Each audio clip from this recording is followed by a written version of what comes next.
Yeah, I mean, Zoom has a mind of its own. So I am okay. Let me stop this music. Hello, hello, hello, and welcome everybody. It's a pleasure, privilege, and honor to have you here and to be hosting this meeting.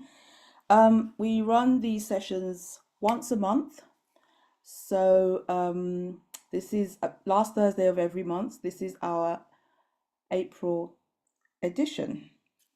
I'm going to just pull up a few slides and just run us through a bit of an intro, and then Hannah will share. I won't take much of your time, but I recognize that a few of you are new on into the hub. So just to give a bit of intro about what we do, what we're about. Hannah will share. We'll have a share, and then we'll have a bit of a break again, just to decompress once Hannah's shared her wisdom with us. We then open up for Q&A, and then could you please unmute yourself, Olivia? Thank you. We then open up for Q&A.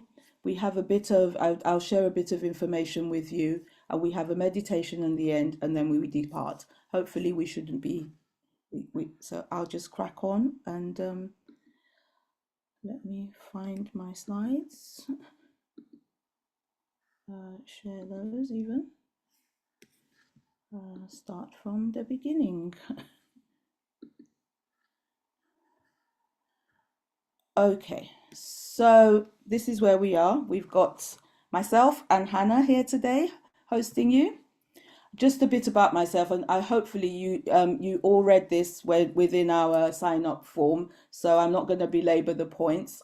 Vibrant Midlife is a wellness consultancy for women over 40. Our main group of women that we work with is Black women. However, we do serve other women as well. We have a evidence-based, holistic and lifestyle approach to what we do in the Vibrant Midlife Hub, and it's around menopause awareness, it's around menopause coaching, it's around menopause workshops and consultancies to organization. Obviously, what brings me to this point to do this is my background is pharmacy. I've worked in the pharmaceutical industry for too many years and I'm a certified health coach.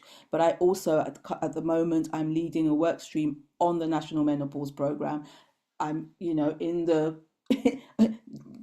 in the trenches, just doing stuff, delivering menopause interventions to the NHS workforce for our women there, which we hope to push out to the public as well, and working cross-functionally with our clinical colleagues to develop clinical interventions for clinicians, for non-specialist menopause clinicians.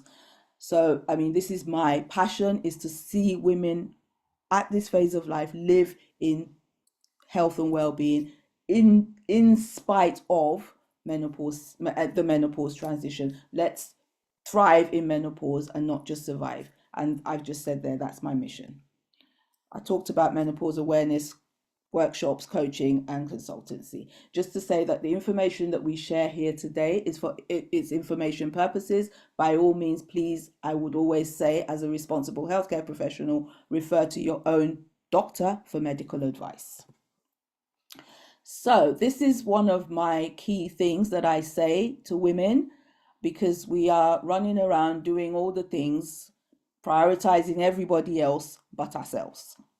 So I just want to highlight this and bring it home.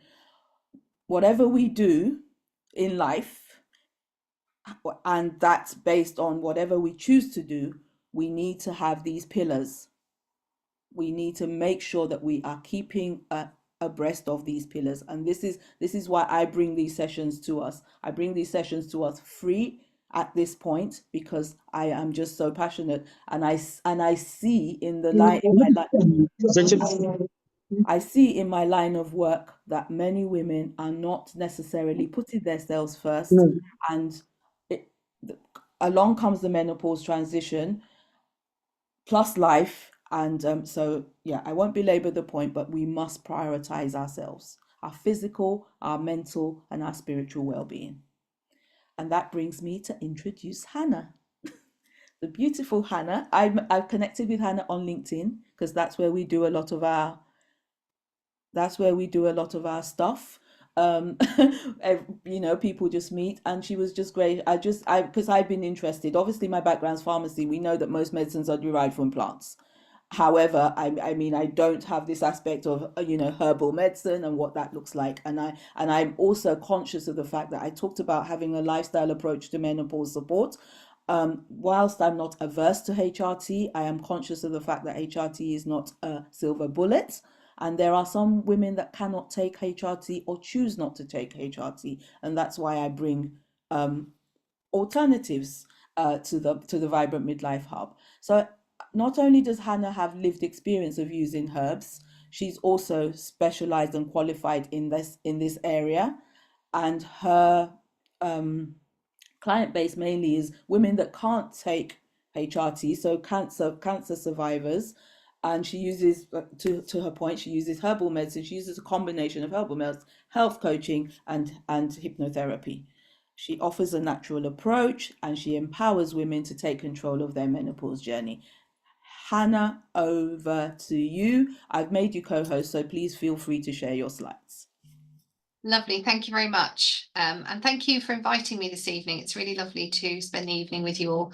And it's so relaxed. I just feel really chilled already. So thank you for the lovely music. Okay, so I'm going to echo much of what you've said already, Bucky, but we're going to delve into the herbs a little bit more with the help of my slides here that I hope you can see. Can you see that all right? They're coming through beautiful. I love the pink and green. Lovely. I love the Okay. pink and green. Okay, so I will just skim through a quick self-introduction as you've kind of touched on this already, but I've actually been involved in alternative medicine since I was about 16. I had chronic fatigue syndrome when I was 14 that came on in the space of about 5 minutes. And the doctors weren't able to help me. So thankfully, I got taken to see a number of different alternative practitioners, including homeopathic doctors. And between everyone, in the space of 2 years, I was back on my feet again. That's what inspired me. That was my big pivotal moment, if you like. That's what inspired me to follow this path, because I never forgot how good it felt after going to the mainstream GP and being told that I was making up all my symptoms and I just needed to go back to school, to then go and see a private homeopathic doctor who really did listen to me, and he really paid attention to what I was saying, and he genuinely wanted to help me. And I thought, I want to help other people feel like I feel right now, and that's what changed my path in this direction. So I've had a degree in Western herbal medicine since 1999. I studied at Middlesex University. I'm also qualified in iridology, which is a means of assessing a person's constitution that they were born with. Just by looking at the irises of the eyes. So it's not particularly big over here in the UK, but it is in the US, and some of the medical schools in France teach it to their doctors, and also in Russia as well. So it's not a diagnostic technique, but it does help us to assess constitution. And I qualified as an advanced hypnotherapist following my parents' footsteps, but 30 years later, in 2022. So I now specialize in helping menopausal women, and I'm fascinated by the mind-body connection when it comes to health and wellness. So I love looking at how our mind influences our body and vice versa. Okay, so what is menopause? So we know about the physical side, don't we? We know about the hot flushes and the fatigue and the brain fog and the low libido and all of those many delights that we have to endure. But there are also other aspects to menopause as well. So there are psycho-emotional sides. And by that, I'm talking about things like anxiety, depression, anger, loss of self-confidence, feeling misunderstood. Sometimes we feel grief or guilt, depending on what's going on. And then, like Bucky said, there's also a spiritual aspect to this as well. And by the spiritual symptoms, I'm talking about things that we can't describe quite so easily and we tend not to talk about quite so much.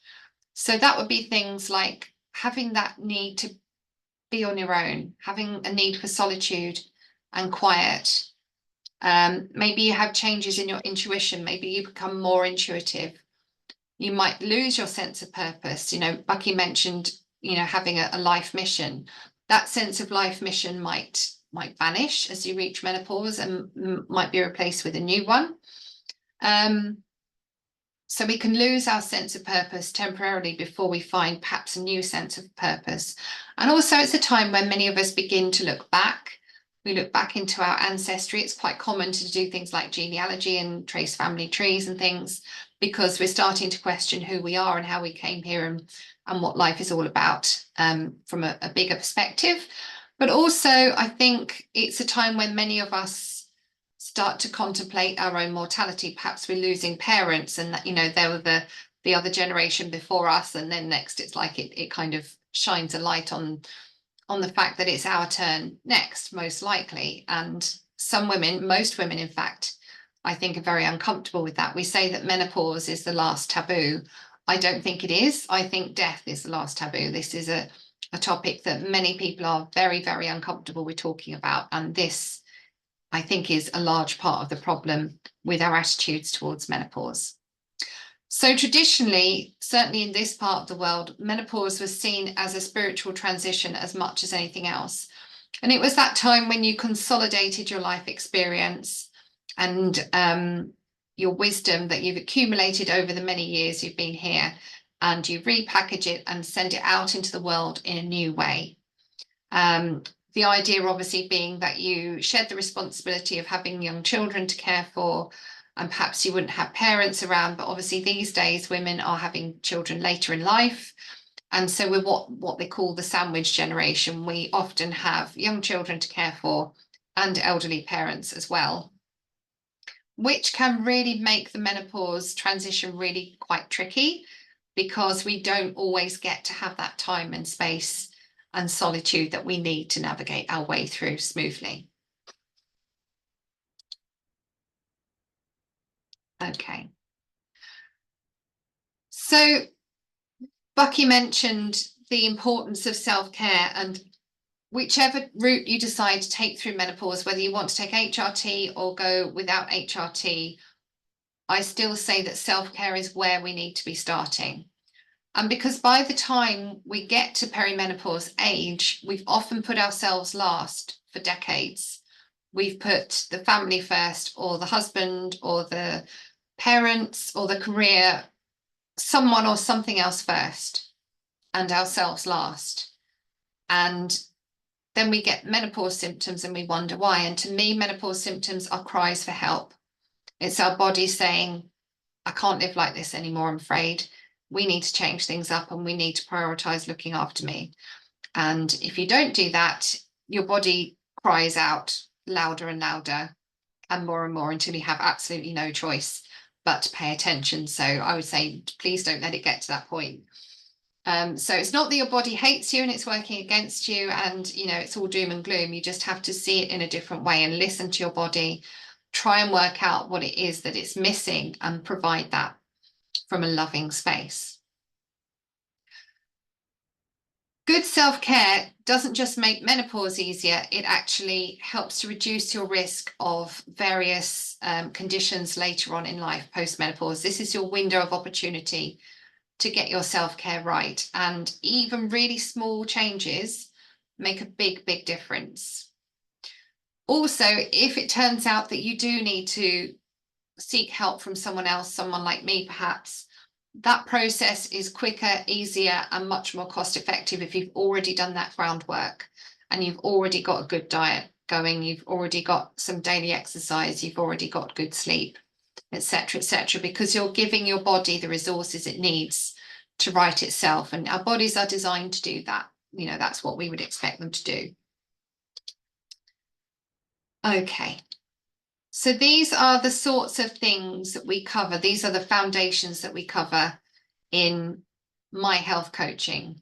when people come to me and do the 12-week program, these are the sorts of areas that we're working on. So very briefly, there's a lot of opposites here. So we have oxygen, which is making sure we're oxygenating our bodies correctly, both through breathing and through exercise. Understanding our bodies and what they're doing and what they're asking us for is really important. Nutrition and hydration, making sure that you're getting the right nutrients in the right way and that you're hydrating your body correctly. And that's not too much, not too little. Also, we look at how we can use water in other ways. So things like cold water therapy might be one of the things that we would explore. Then we need to balance activity and rest. We don't want too much of either, but they're both very important. And certainly where activity is concerned, I know a lot of women get very concerned because we're being conditioned to be concerned about what's going to happen to our bones and our brain and our heart after menopause if we don't take HRT. And we're being told that we really do need to take HRT because we're kind of broken and we're not going to get through into old age safely without it. I don't personally believe that's true. And actually, if you look around, there's very robust research, particularly for exercise and activity, with regards to your brain health in particular.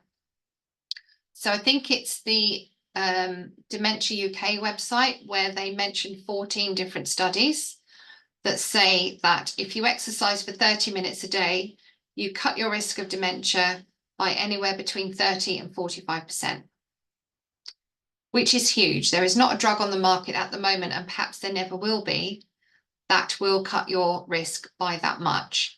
It costs you nothing to exercise, but we all know that, knowing that you need to exercise every day for 30 minutes is one thing. Actually being able to do it and fit it into your life and find the motivation is something else altogether. We need connection. We are tribal creatures. We are designed to live in groups and interact with each other. And not doing that is very detrimental to our health in many different ways, including, again, wrecking our brain health later in life. We need to be seeking joy. Joy is a natural state for us to be in. If you look at small children, they're joyful. They find fun and laughter in everything. And as we get older and we have mortgages to pay and children to raise, the joy kind of tends to go unless we really make an effort to seek it out. So we need to be bringing joy back into our lives as well.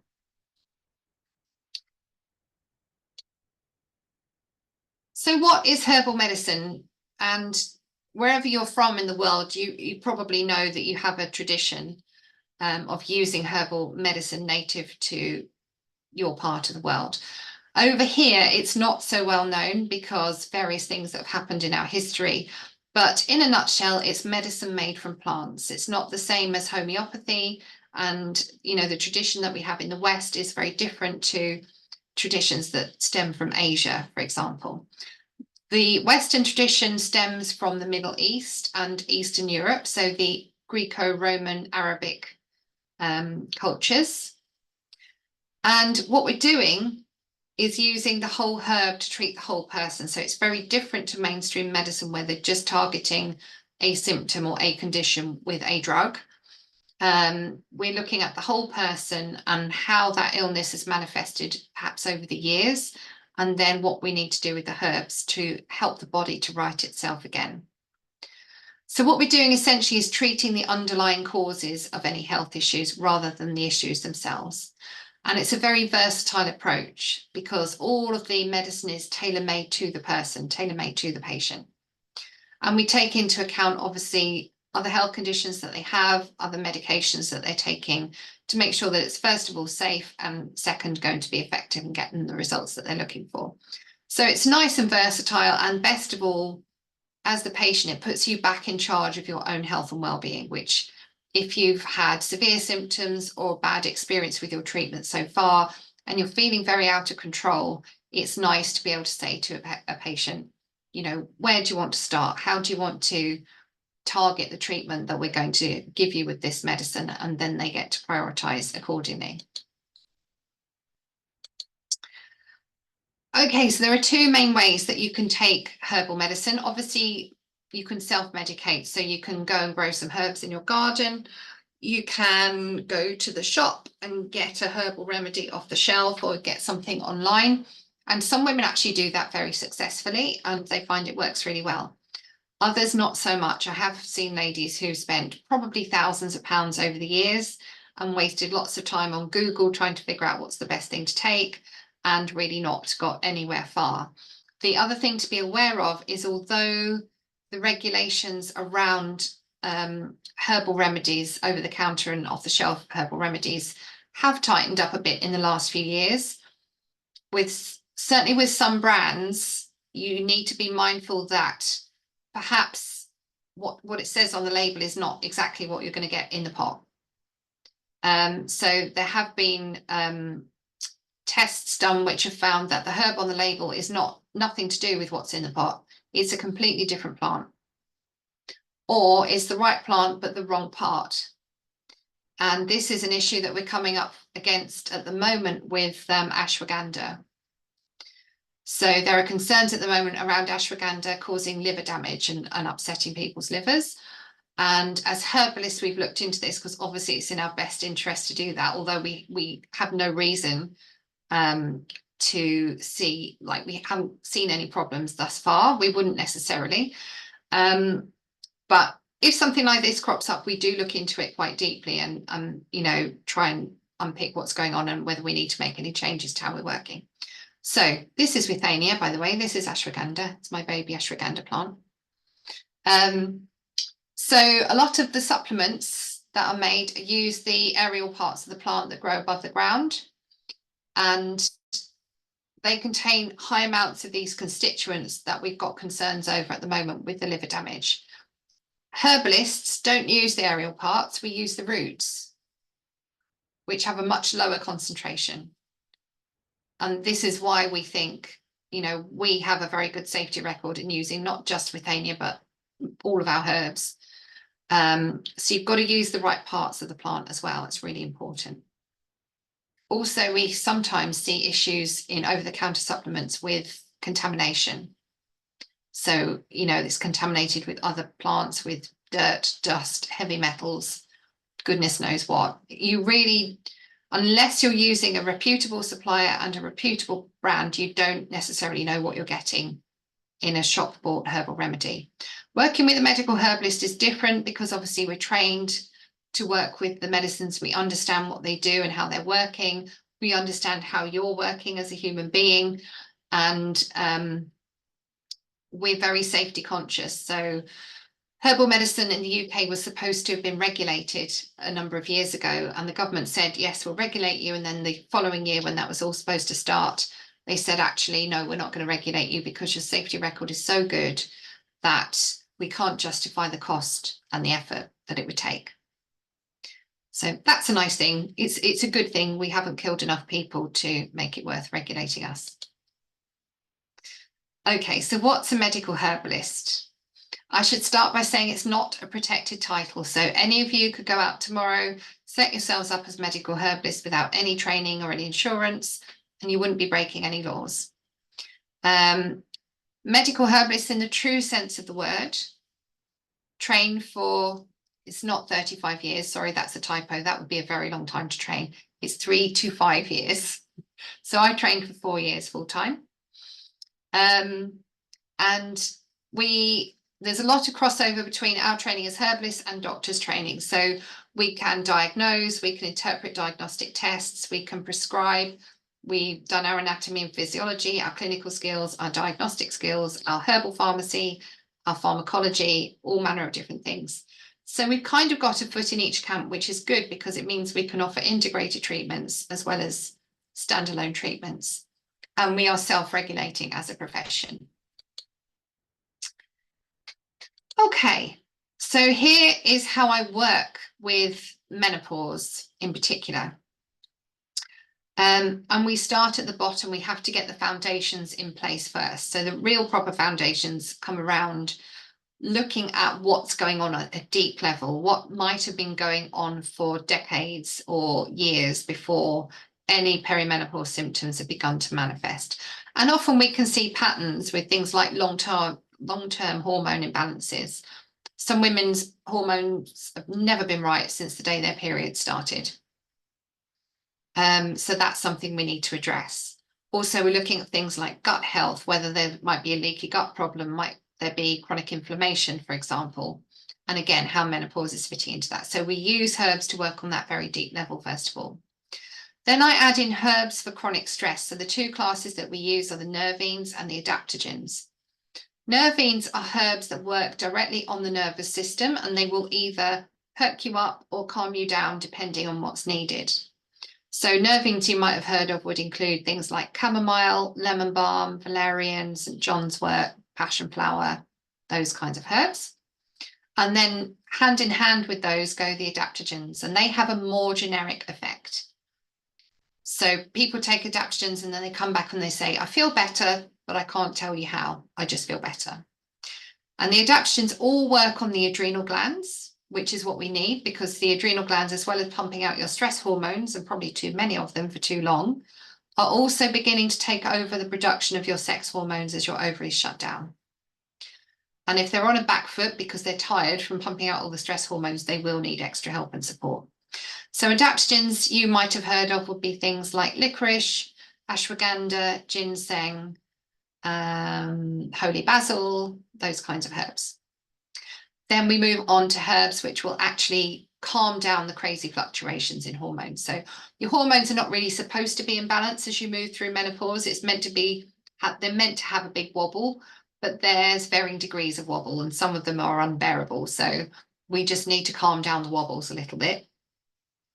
And there's two main ways that we can do that. So we can either use herbs that contain phytosterols, phytoestrogens or progesterones or even testosterones,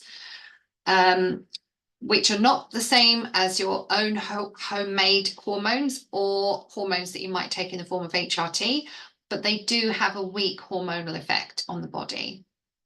And they mimic the effects of the hormones, but in a very gentle way. And then there are other herbs as well, which don't contain phytoestrogens or phytosterols, but do influence the way that your glands make your own hormones. So herbs like Vitex agnus castus or black cohosh would do that. And then finally, at the top of the pyramid here, we've got herbs that will treat specific symptoms. So it's important to know that each herb does lots of different things. All herbs are good multitaskers. So it's not that it only treats symptoms, but it doesn't do hormone balance in the background. They will do several things. But for example, we could use sage for excessive sweating and hot flushes, or we could use motherwort for palpitations, or we could use rosemary for brain fog. And those are all, they're like their specific superpowers as herbs. Okay, so this is not my entire menopause toolkit. It is a bit bigger than this, but just to give you an example, we've got our lovely ashwagandha here. I'm going to need to give it a new pot, but you can sort of see the resemblance. So ashwagandha is one of our adaptogens. It's about the only adaptogen that has a calming effect. All the others are stimulating, but if someone's very depleted and very exhausted and there's nothing to stimulate, we don't really want to be using stimulating adaptogens. So ashwagandha is very useful if someone's exhausted, burnt out. You can even use it with new mums who are breastfeeding and having to get up several times a night to do that. In men, it was used to increase sexual potency. It was used as an aphrodisiac. I haven't seen it have that same effect in women. But it's a very calming, grounding, restorative adaptogen. And it's also very slightly progestogenic as well. And then we have sage, which is exactly the kind of sage you might have growing in your garden, or you might have with your Sunday roast. So sage is also a mild adaptogen, but it's very much a female herb. So folklore said that if sage grew well in your garden and you had a nice big bushy sage plant, the woman of the house was in charge. So I'm in trouble because my sage plant died, so I've had to just buy a couple of new ones and hoping that they'll grow really big. But sage is specific for hot flushes and sweats. Cool sage tea was specific for that. It's quite a powerful phytoestrogenic herb, to the point where I have seen it restart menstrual cycles after they've stopped. More than once. That's quite a common thing to happen. The other meaning of the word sage, of course, relates to wisdom. We talk about the wisdom of sages. Well, that's not a coincidence, because sage is very good for improving brain function. It's actually being studied at the moment for potential effects in preventing and perhaps early treatment of dementia. So it's a nice, quite powerful. Sometimes I see patients where I think, oh, that's going to be a bit too much for you. We'll change the phytoestrogenic herbs for something a bit gentler. But if someone's really got bad hot flushes, it's really quite useful for that. And then we have motherwort at the bottom, which is not one that's very commonly used in over-the-counter remedies, but it's such a brilliant herb for menopause that I really wouldn't be without it. So motherwort does all manner of different things. Its Latin name is Leonurus cardiaca, so it has an effect on the heart. And it can help calm down palpitations, but also arrhythmias. So if the heart is not beating regularly and properly, it can help to calm that down as well. They used to say if you take motherwort, you'll live forever. And when I've used it in older ladies in quite severe heart failure, they have gone on for a very long time, beyond everyone's expectations, and surprised all the doctors. I've even had one lady whose heart function improved by 50% in the space of a year on her herbal medicine, and one of the herbs was motherwort. And the cardiologist said he'd never seen that in his entire career, but sadly was not particularly interested in how she'd done it, but there we go. So motherwort's very useful for that. It's quite a bitter herb, so it has a nice cleansing effect on the liver. It helps to regulate the menstrual cycle if the menstrual cycles are still happening. It's just a nice calming nervine, so you could take it and immediately you'll feel calmer and more grounded, but it won't make you feel drowsy like some other herbs do. And if you're having night sweats, if you're waking up in the night due to flushes or sweats, then motherwort's very useful for that. But on the more sort of energetic, spiritual level, I use it for those women who sit in the first consultation and say, I wish I could talk to my mum about this. I wish my mum was here. I really miss my mum. Or if there's been a difficult relationship with mum in the past, then motherwort's a really useful herb for that. Okay, so the burning question on many people's lips is, how does HRT and herbal medicine compare when it comes to postmenopausal health? So the way I see it is that although we're told menopause is a new thing, we would all have been dead by the time we were in our early 40s. I don't think it was. Statistically, our average lifespan until relatively recently was our early 40s, but that was because we had a high infant mortality rate. So it's hard to get through to adulthood in the first place. And then if you did, you had to try and survive multiple childbirths, which were very dangerous. So if you got through all of that, the odds were that you would make it well into old age in pretty good health.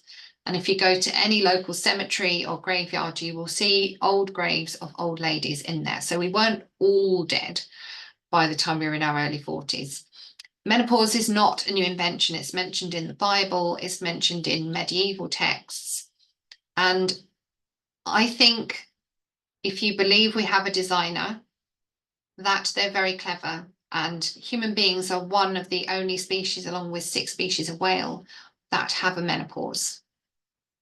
So our bodies are designed to do menopause and to stay healthy into old age beyond. And if we give our bodies all the resources they need, those things that I mentioned earlier, there's no reason why we shouldn't make it well into old age in good health. I know we're being told that we need that estrogen, we're estrogen deficient, and we need to keep topping up all the time after we've gone through menopause, but there's much more to this than estrogen alone. And it's things like our mad modern day of living, which is so far removed from how we're supposed to be living. And I think the further we stray from our natural state, the more likely we are to become sick. So Bucky might know more about this than me, but my understanding is that at present, there is not sufficient evidence to back the use of HRT for postmenopausal health, preventing dementia, heart disease, or osteoporosis. And this is why the British Menopause Society, the Royal College of GPs, and the Royal College of Obstetricians and Gynecologists don't currently recommend using it in that way. As far as I know, there's no studies that compare the use of herbs against the use of HRT for these, but there is some evidence that backs the use of herbs for things like improving bone density, improving brain health, improving heart health. It's a limited amount, and we would always like to see more, but there is a little bit there. So I think it's a question of looking at the much bigger picture and getting everything you can in place to help support your health long term. Okay, so does herbal medicine actually work? You know, I can sit here and tell you how brilliant I think it is, but does it actually work? So yeah, it's what we've always used. It's what our ancestors have used since forever, and it works just as well now as it always has done. There are tons of anecdotal evidence from all over the world that goes back thousands of years, telling us that herbs work, not just for menopause, but all manner of different things. And there's a growing amount of scientific evidence to back that as well. So here is one example of a lady that I've worked with where she was having very severe menopause symptoms, mostly mental health related, but she ran her own business and she was on the verge of closing that business when I first met her because she was so low. She lost all the joy from her life. Her hair was falling out. Bits of her were starting to dry out and she was tired. And she'd had a stroke in her 30s and taught herself to walk again when she'd been told she'd never walk again. It took her 10 years and she just got back on her feet. And then all this hit and she did not want to take HRT. But she responded very quickly and very well to her herbal treatment, and her symptoms were more or less gone within 4 weeks of starting.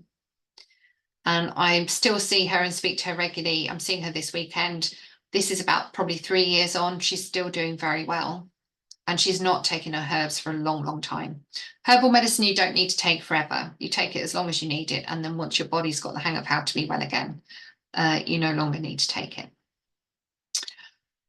Okay, so as regards the science, if you like the science, go take a look on places like PubMed and Google Scholar, and you'll be able to find some good science around it. But there was a long-term study that ran between 1994 and 2016 talking about particular herbs, sage, licorice, black cohosh, and how they can really reduce the effects of menopause symptoms. Menopause is one of the only conditions that doctors are allowed to recommend herbs for under the NICE guidelines. Actually, most HRT that we take nowadays comes from Mexican wild yam as well. So about 90% of the HRT we take is derived from herbs. So very briefly, let's just look at using herbs at home, because herbs are the people's medicine. It's the medicine that's been given to us to use, and we've perhaps fallen out of the habit of using it, but I'm on a bit of a mission to get us at least trying some herbal teas or trying to grow some herbs at home that you can use. And it's really very easy. So I've talked about the pitfalls of using, shop bought herbal remedies. You just need to be mindful of what you're buying and where you're getting it from. If you'd like to have a play with herbal teas using tea bags, that's probably about the simplest way of getting started. But you need, for medicinal strength, you need at least 2 tea bags per mugful of water. And you need to cover that cup or the teapot or whatever it is that you're using. Make sure it brews for a good 5 minutes before you take it. I would highly recommend getting hands-on with growing your herbs at home. Even if you don't want to make medicines from them as such, put them in your cooking, make your teas, just get to know them, just get to watch where they grow and how they grow, get to smell and taste them, notice where those sensations go, and really get a nice close relationship with your plants. If you're going to use things like herbal teas, make sure you use a good brand. So I use Neal's Yard Remedies or Pucker Herbs. And foot baths are another really nice way to use herbs as well. So in France, the herbalists are not allowed to prescribe herbs for internal use. So they've got creative and they've started using things like foot baths and hand baths, and they still get very good results with herbal medicine that way because people are absorbing it through the skin. So you can make a strong tea and then put that into your foot bath. And of course, baths are great for babies as well, who won't necessarily like the taste of herbal teas. You can put cool herbal tea into a baby's bath and they'll do very well with that. Okay, so that's about it from me. My contact details are here. I think Bucky's going to pop them into the chat for you as well. But I hope you found that useful, and I will stop the screen share now. Yeah. Was that okay? Did that make sense?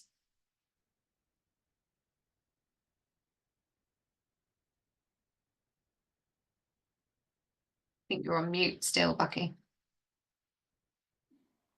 Oh my God, thank you so much. You're welcome. That was a lot. We're going to take a moment to pause and breathe.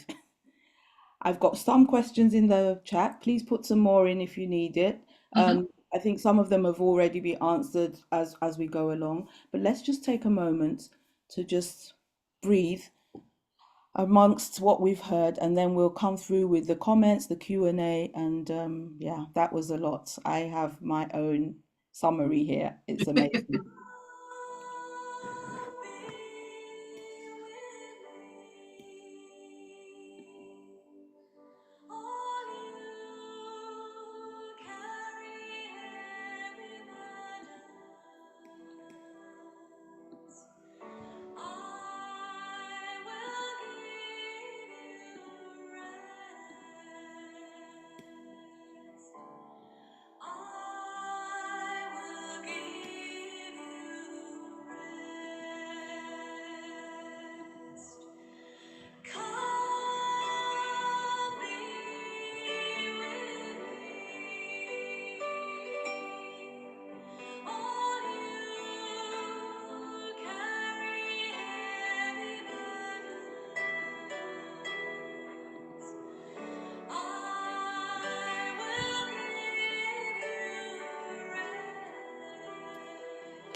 Okay. Okay, all right. Thank you so much, Hannah. I mean, I wrote so much down. Obviously, from even from the start where you talked about the lifestyle pillars and the data around exercise and dementia reduction, that alone was mind blowing. And then also just to point out the aspects around using herbs and safety, and I captured many points. This and also the point around you're going to underlying causes, you're looking at the whole person. What you do is individualized, you know. Apparently herbs are mentioned in the nice guidance, again enlightening, you know. And I also just wanted to just highlight the fact of, you know, the for women, the point that we need to work with specialists when we're looking at these sorts of things. However, I know you shared some aspects around how women can. So I'll just take the questions that I have that have come through from ladies. There was one lady says that she feels that this could be for people who are in early menopause or just before. She's been going through this for several years. Could herbs help really help her? That's one of the questions that's come through. That's a really good question. So what I always say is if you are in the very early stages and you either don't have symptoms really yet or not significant symptoms, or they're very mild, you can usually get away with self-care as long as you're very committed and very, you know, you're doing a lot, and some carefully chosen supplements and herbal remedies. If you have been struggling for years and things have really spiraled out of control, you would probably need to come and see someone like me. Yes, we can undo it, but it's not something generally that you can do with self-medication. Thank you. Okay. Then there was the question around how are the mentioned herbs? So you talked about the sage, I think you talked about motherwort, and remind me the third one that you popped on, the ashwagandha. Yep. Fabulous. How are the herbs used? Does the mode and dose and mode? So you talked about the two bags of two tea Mm. bags with the Neal's Yard Remedy and Pucker Herb brands, as you know, at least as a way of women to start to use those themselves. You also talked about growing as well. So if you could speak to that for that question, that So would. with fresh herbs that you know are safe and appropriate for you to use, Mhm, if you're making a tea from fresh herb, you want a good handful mhm, because the water content of the herb is quite high. mhm, Chop it up. If it's an aromatic herb like lemon balm, you don't really want to be washing it first mhm, because all the essential oils that you need are on the outsides of the leaves, so you'll just wash them off. mhm, So try and get them obviously from somewhere fairly clean. Small handful of herbs, chop them up just as normal, add them to a teapot, boiling water, about a mugful of boiling water, and brew it as normal. Beyond that, it's very difficult to sort of say categorically take this much of this and that much of that because it depends on so many things. You know, absolutely. the ingredients in the remedy, the potency of those ingredients, how big you are, how stressed you are, how unwell you are, whether you're on other medications, etc. So it's quite difficult. But if you're just using, you know, stuff that you bought in the shop, just stick to label dose. Fabulous. Yeah. That's really helpful. And I also realized that you know, acknowledge that you talked about the foot baths, again, absorption that way. So that could be an option for women. Mm. And also, Daniela, please drop all of Hannah's contact in there, because obviously you can reach out to Hannah and have a more in-depth conversation. Mm. There is a further question around any help for cravings. Um, are you craving anything in particular? Is it chocolate or salt or carbs or sweets or Who asked that question? is It's an anon, a user, I don't know, sweets. sweets? So yeah, so that would suggest your blood sugar needs some help with your you need some help with regulating your blood sugar. So I find that people crave sweets or salt when they're very, very tired, if they're sleep deprived and overworking. Mm, And sugar's a stimulant, so it's your body's just trying to squeeze any last bit of energy it can Me, I out know of you. they training. Every day, yeah. My Yeah. sister, work no fast stop. So, So it's trying to reduce that tiredness as best you can given your circumstances. You know, getting to bed earlier. If you need herbs to help you get a good quality sleep, take those. Make sure you're eating small regular meals, or 3 small meals and 2 snacks a day. Make sure you're getting plenty of protein in to slow down the release of that sugar. Mhm. And then if try those first. If you still need extra help, then seek help from someone else. Fabulous. A further question that's come through, Hannah. Any recommendations for dealing with apathy and anxiety? As there's somebody suffering with those symptoms. I think go on, you go carry on, let me zip it. Yeah, it's interesting. Anxiety is really interesting, isn't it? Because a lot of women who experience perimenopausal anxiety have never had anxiety before, really. So it's a whole new thing for them. If someone's had anxiety for their entire lives, they've got the coping mechanisms to help them deal with that, but it's all very new when you have it in perimenopause. So one of the things you can do for anxiety, which is really useful, is supplement magnesium. And magnesium is a nice relaxant. There's different forms of magnesium and they do slightly different things. I use magnesium citrate just as a powder, and I have that at bedtime. And I notice if I haven't had it for a few days, I get very restless and very twitchy in bed and I can't sleep really at all. But magnesium helps your little bit of progesterone that you've got left to work more effectively and to convert your brain chemicals into more calming ones. So magnesium is really important.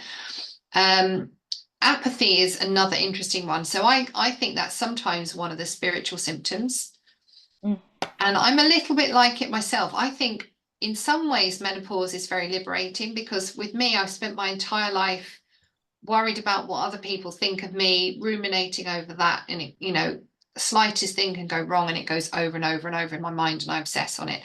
And now I don't do any of that. And I actually had someone be quite rude to me last week and I just laughed. And I would never have done that a few years ago. I would have been absolutely mortified and that would have upset me for days. But I just think, people are, you get sort of with a bit of age and a few years of life experience behind you, you think people are just funny, aren't they? Sometimes they just do random weird things. You just let it fly. I had a couple of questions, Hannah. One was relating to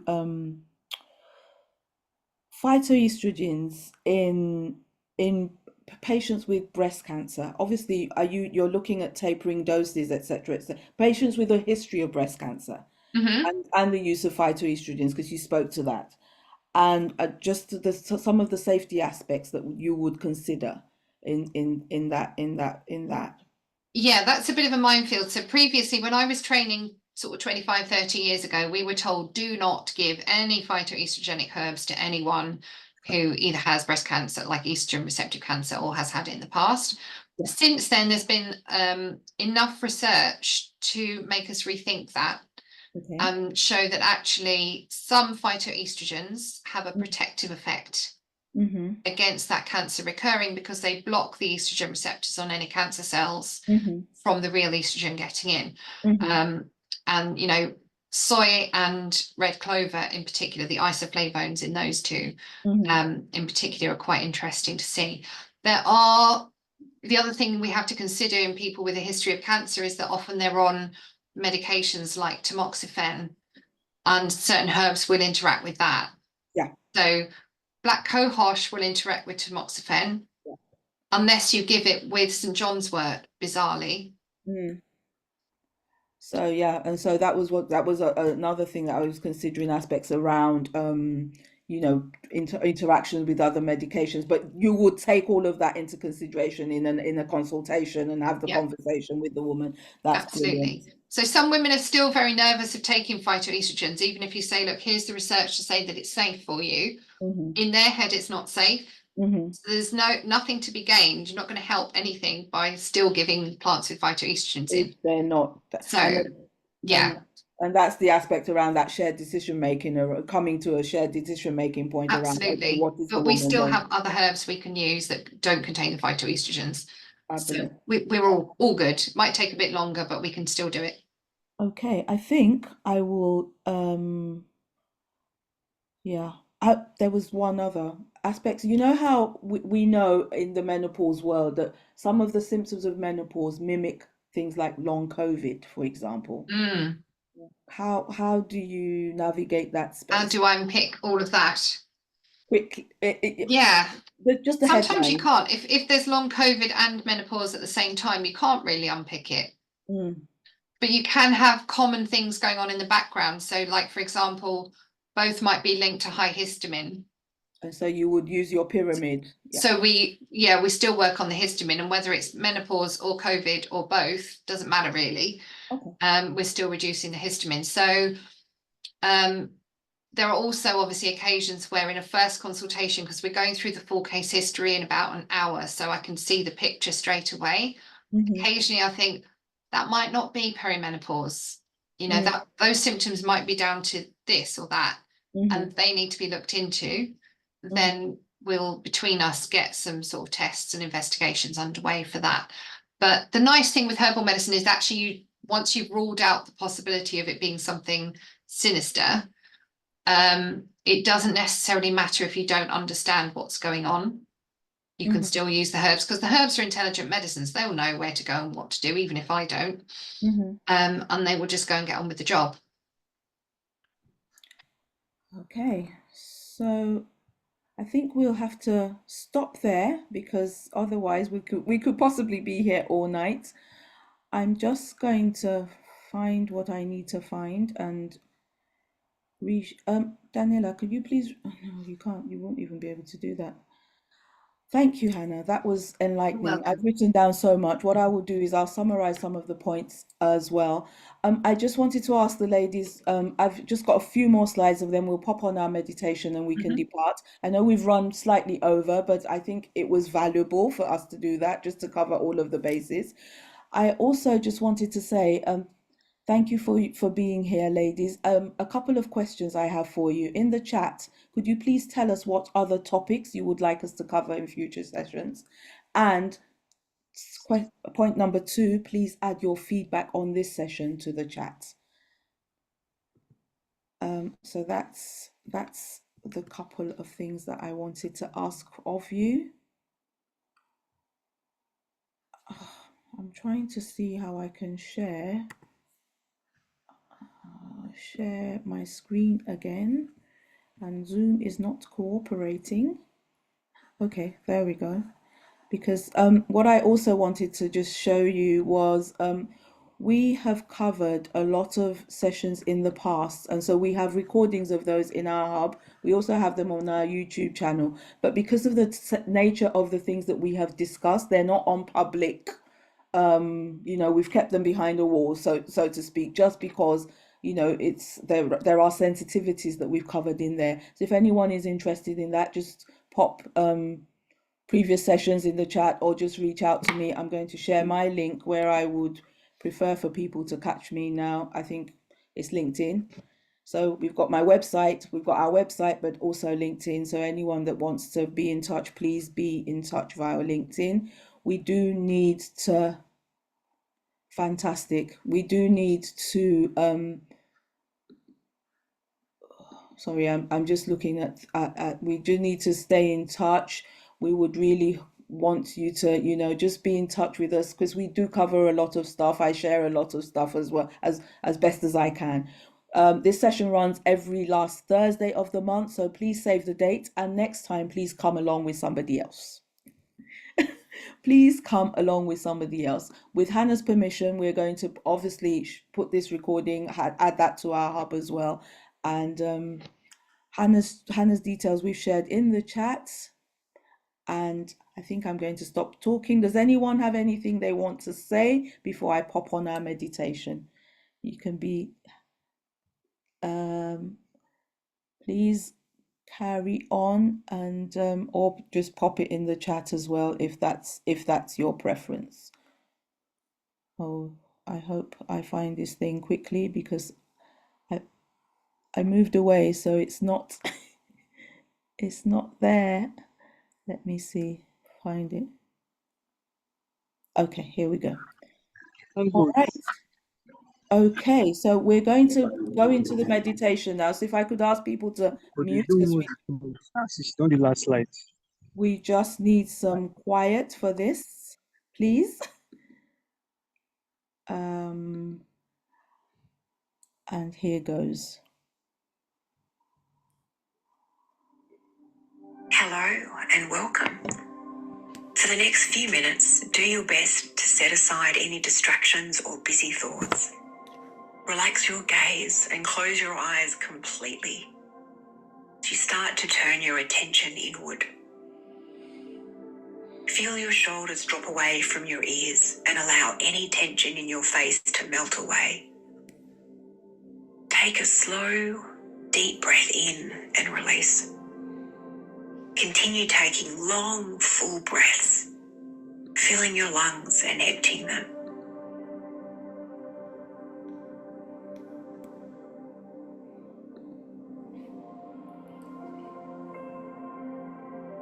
And feel your body relax and become heavy and still.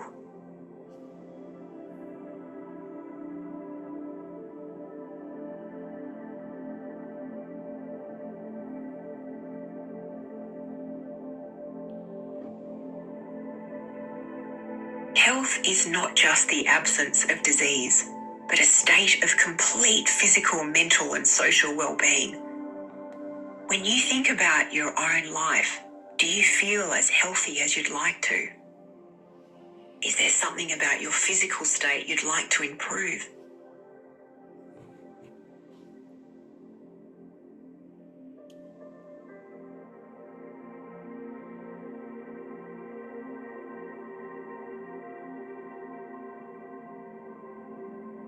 How is your mental well-being?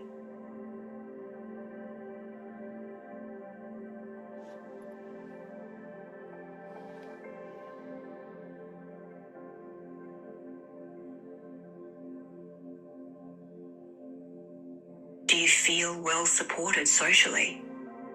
Do your relationships bring you joy, or do they drain you of energy?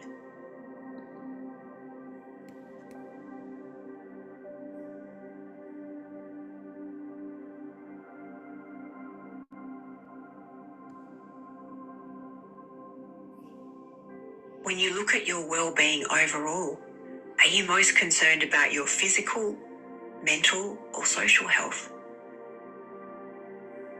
Take this moment to imagine what perfect health would feel like for you. When you are at your healthiest, how does your body feel? Are you free of pain? Are you strong? Are you energetic? Are you able to move freely without stiffness or discomfort?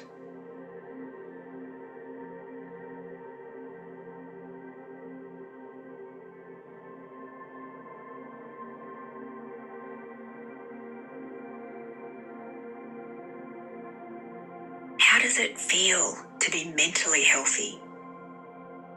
What emotions are more dominant? Are you able to think clearly? Do you sleep well? Are you focused on the present moment? Or do you react to situations in a rational and productive way?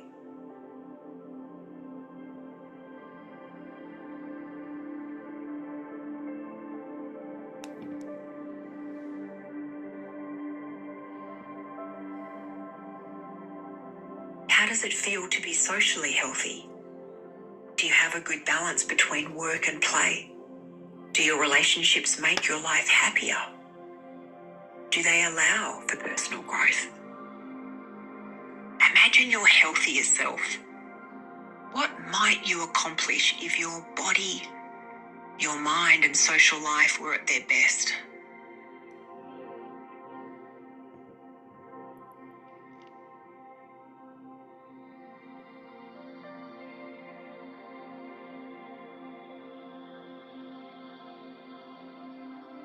You may not be able to control every aspect of your health, but establishing small, healthy habits can lead to very big changes in your future. Here are 4 things that you can start doing today to help you feel your best. Prioritize your health goals. Is there one issue that seems to be impacting your quality of life more than others? Is it knee pain, anxiety, or a difficult relationship? You may find that addressing one issue first can have a positive ripple impact across the other areas of your health. Start small. If you would like to move your body more, your goal can be as simple as walking instead of driving to a nearby location. Or you might do some stretching while you're watching TV. Set goals that are achievable and gradually build up to larger goals over time. Consider which changes could have the biggest impact. For example, committing to a group exercise class each week might help you improve your physical health, boost your body, and be a good way to make new friends. How might your overall health be improved if you got more sleep or cut back on alcohol? Be consistent. Break your health goals down into small steps and schedule them in your calendar. If you miss a step, remind yourself about your desired outcome and get back on track as soon as you can. If sticking to goals is difficult for you, or if you would just like extra support, find someone, a coach, a mentor, a friend that can check in with you regularly to help keep yourself accountable. By taking this time for yourself today, you're already on the path to better health.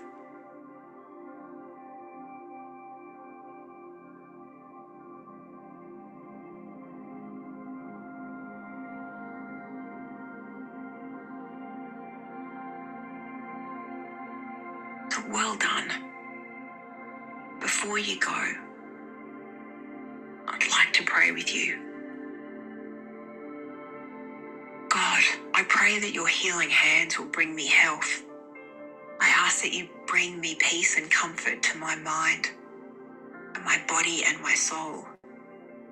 Help me to put my good intentions into action. Give me strength to take the first step and to be consistent in my pursuit of a healthier life. God, help me be the person that you intended me to be. Guide me through any obstacles on my journey to better health so that I may live a full, happy and healthy life and contribute to the greater good of those around me. Amen. Thank you so much for taking this time, and we look forward to seeing you again in the next session.